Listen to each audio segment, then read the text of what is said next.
Hi guys, just a quick video today. Now this one might end up being a little bit controversial, so it is my point of view, and I understand that people have different points of view, but obviously everything that I ever tell to you guys is just what I believe and what I practice and what I do with my dogs and the advice that I give.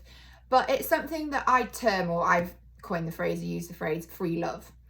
And I know probably, I wouldn't like to guess, but probably about 80% of the dogs owned in this country, if not more, are purely and simply pets. And they are there for our enjoyment as much as their enjoyment for us, if that makes sense. And I understand that. I really, really do.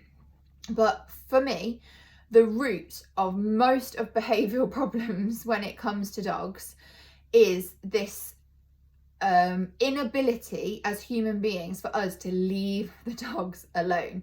And I don't mean don't fuss them. I don't mean don't interact with them. Like, I have Max around me more than anybody else in the world, and you know, he is like, I know him so well and he knows me so well. I don't even have to talk to the dog, it knows what I'm thinking.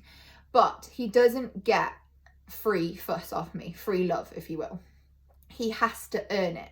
That sounds really mean in a way, I guess, but it's what dogs understand. So as human beings, we are by nature caring individuals, and from human to human, we're very much, we have conversations, we express emotion, we ask each other how we are, how people's days have been. Dogs don't do that. If you watch dogs in the wild, they live in a pack. And if they're inside of that pack, life's great. And if they've been pushed out, life's a problem. So you find your position and your hierarchy within that pack and you stick to it. And there's no kind of snide comments or conversations or anything like that. It's very direct. It's very, very understood, like where people are in this pecking, or where the dogs are in the pecking order. We change that as humans, and we give dogs very, very mixed messages. And as an example, this is what I mean by the whole sort of free love thing.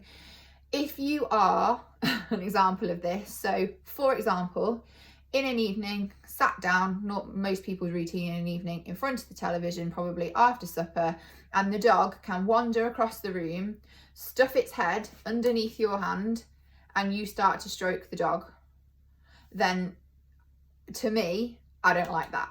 And the reason I don't like that is the dog has just created its own reward.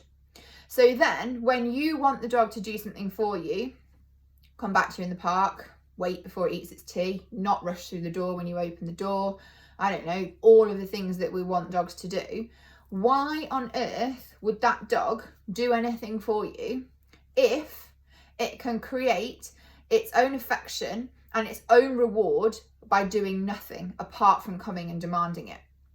So I'm not saying don't have affection towards the dog, but what I am saying is the dog needs to have done something for it. So if you are sat watching TV and the dog's on its bed the other side of the room and you think, oh, I really want to fuss the dog, then call it, and then instinctively it's done something, so because it's come when you've called it. So if you've called it, you can speak to it, you can, because it's a reward for coming to you. Even come, ask for a sit, ask for a down, and then fuss it. I have no problem with that whatsoever. But what does become a problem is when the dog can create behaviours in us. And so many people do not realise that the dog can create behavioural patterns within the humans in a household. Even down to mothering you for its dinner. I feed within the range of a couple of hours at different times. I never feed bang on 5 o'clock. Because otherwise they will mither you and mither you and mither you for it. And yes, we all live busy lives and we're trying to make sure the kids aren't killing each other, put the dinner on, pick up the phone and do everything else. And you go, oh, okay, and you feed the dog because it stops the dog bothering you. But actually then again, the dog has created behaviour in you. And when the dog learns that it can do this, it makes it feel very powerful. And the dog then places itself way above you. And when that dog places itself well above you in that pecking order, it's when you're going to have problems. And it seems so, so simple when you hear it like that. And it seems like something that actually is not really that big of a deal. I say it with doors all the time. When you open a door, you go through the door first. When you open a gate, you go through the gate first. You don't need to make a big deal out of it. You just need to make it happen. And that is so important to the dog and it understanding where it fits in this hierarchy that is a household. And it just says to it, I'm first, you're second. It doesn't say anybody's any better than each other, but it just says this is how it is.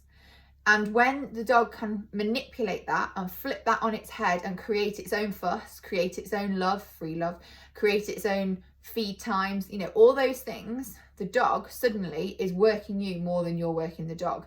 And then why would it bother to do anything for you? Because it really, really doesn't need to.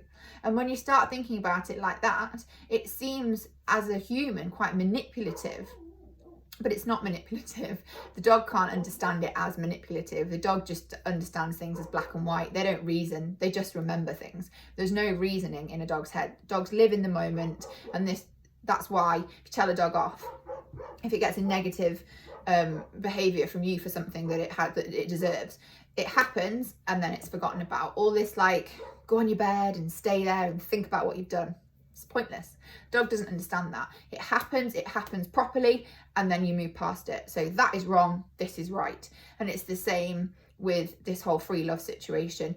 The dog only gets rewarded when you decide to reward it and when it's done something to earn that reward. And if you can pause for a moment and be honest with yourself and actually think to yourself, does the dog create behaviours in us around the house? If you can stop that happening, I bet you will see improvements in behaviours across other areas with the dog. So give it a go. Comment down below. Tell me what you're guilty of, because I'm sure if you are, everybody else is. And let's just have a little convo about what people do, what people find hard not to do. And it'd be really interesting to see if you can just, in its tiny little things that you swap, but it means so much in how you come across the dog. And it'd be very interesting to see if it really improves and changes some behavioural problems you're having. So yeah, let me know.